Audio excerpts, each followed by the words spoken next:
Aloha for my lovely audience. Here you go, Mom.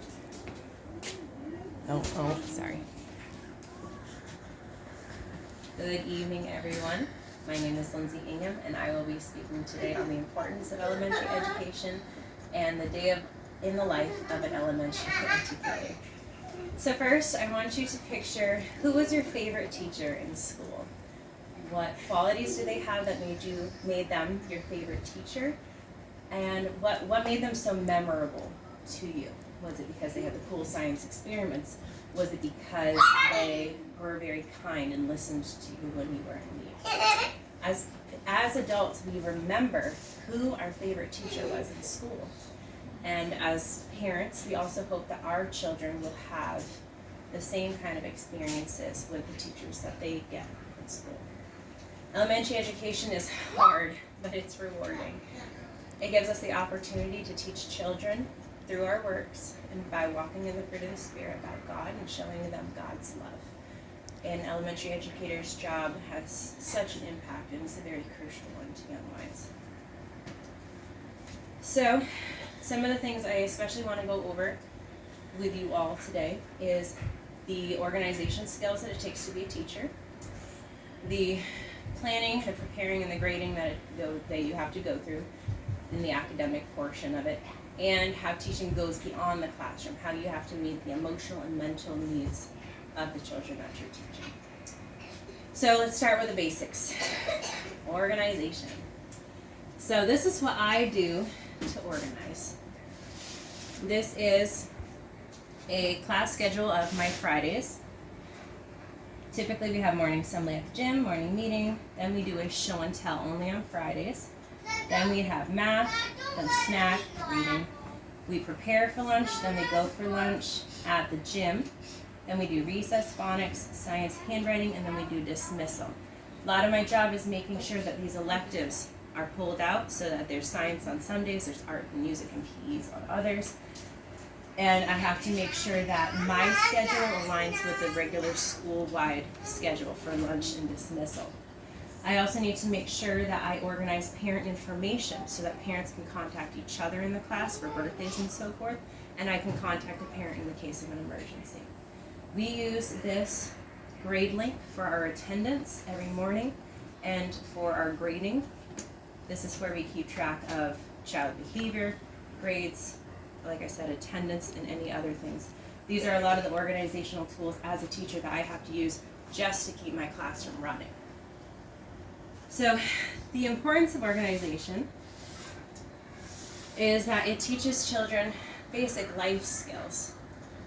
Because if you're organizing, you're going to teach the children in your classroom how to be organized.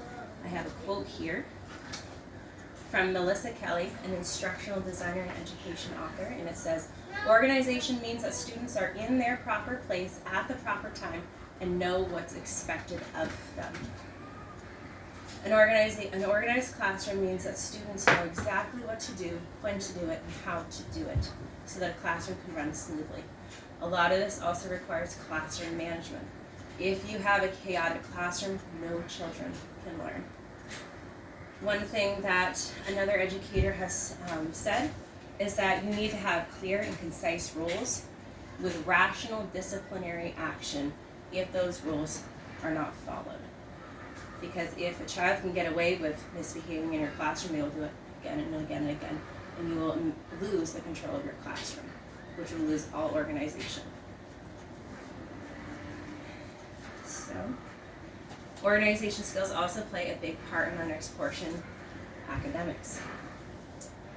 Planning, performing, and grading the lessons are very fun, but very difficult. They are very time-consuming. For me, I plan all of my things a week in advance. I use the Abeka curriculum, which is a day-to-day curriculum, so I just look at what day, what needs to be taught that day, and I teach it that day.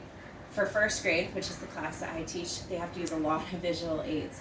So part of my organization and preparing for the academic portion is that I have to pull out those aids ahead of time to be ready for the lessons that I prepared. A teacher needs to be actively creative. Nobody likes being lectured to. It's boring, especially for little kids that get distracted very easily. And I have another quote here by Dawn Dupreece, who's from the National Education Association. She says, students of all ages need to learn by creating. It helps us synthesize information and bring joy and meaning into their educational experience. The more you can get your kids to create things, projects, assignments, games, the more pride they'll take in their work and the more engaged they will be.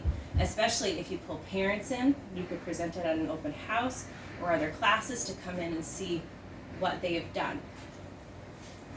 Another part of academics is that sometimes you're going to have students that are very advanced, and sometimes you're going to have students that are on the lower end of things. And so sometimes you need to make modifications and accommodations to those. A modification would be to modify the material, so either to lower your expectations or to make the material easier for them.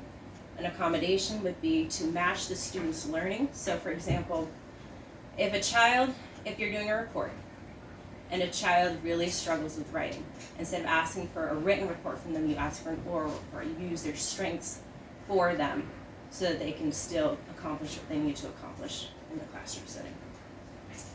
And in some cases, you will also need to have the wisdom to know whether a child will need a paraeducator or a special needs service, and help get them in the direction that they need to go for those things. And all of that is very great and all, but academics are nothing if the student does not feel loved in their classroom. So teaching is beyond the classroom. You must meet the emotional and social needs of a child too. You need to make personal connections. I found that was the best way I could engage my students this past year, is that when I made a personal connection with me, I gained their respect, I gained their trust, and they knew that I was a source of love and support for them in the school. And it also helped me kind of understand their behavior more, because if I knew that they might have had like a rough weekend, then when they come in, I can understand why they're having a rough Monday, instead of just being mad at them for being mad or for acting out in class. Like, it gives me the compassion and the wisdom that I need for my students. Also, mental health problems are on the rise. As you can see from these statistics, 1 in 6, that's 17% of children ages 2 to 8 years old, have been diagnosed with a mental or behavioral disorder in the last year. This is very important to know, because if you have more than 6 children in your class, chances are that one of them is going to have a mental or behavioral disorder. And you are going to need to know how to be a source of love and compassion, and how to help them through those obstacles that they are facing mentally or emotionally. And also, children really need to know God's love. A lot of the times they come to school broken, as you see in this statistic. Out of 73 million children in the U.S., 3 million in the last year were investigated for maltreatment. I apologize for crying for this part. Because I'm pregnant. So that's a thing. Even though that seems like the proportion is very low, like out of 73 million, only 3 million were investigated for maltreatment. That's still 3 million children who were investigated for maltreatment. I'm sorry, it just hurts. And that's something that you have to look into, because these are only the ones that were investigated, and there's probably a lot more cases out there. So meeting your child's mental, emotional, and social needs at school might be the only mental, emotional, and social help they get. And sometimes when you show, I'm sorry. Sometimes when you show these children love, it is one of the only sources of love that they are getting. So as a teacher, it's very, very important and crucial to show them God's love, so that they know that you are a source of love. So this, paired with the academics and the organization, is what paints the picture of a good teacher.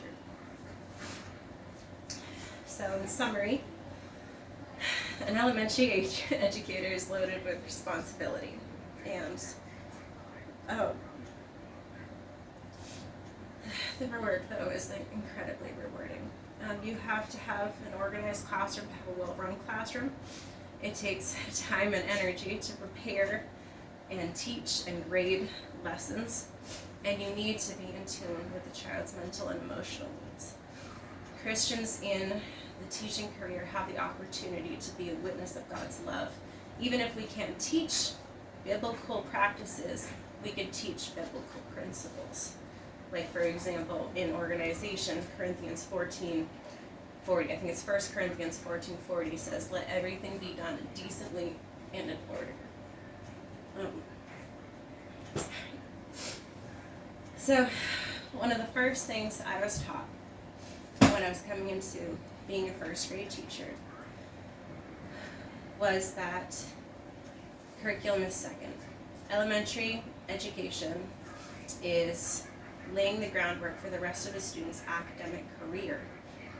But the most important thing you can teach a child at this age is to love learning, because if they love learning, they will carry that love through the rest of their academic career, and that will lead them to be successful. So a teacher's job is not to teach to their minds, but teach to their hearts. Thank you. Any questions? I apologize for my tears. Any questions? No.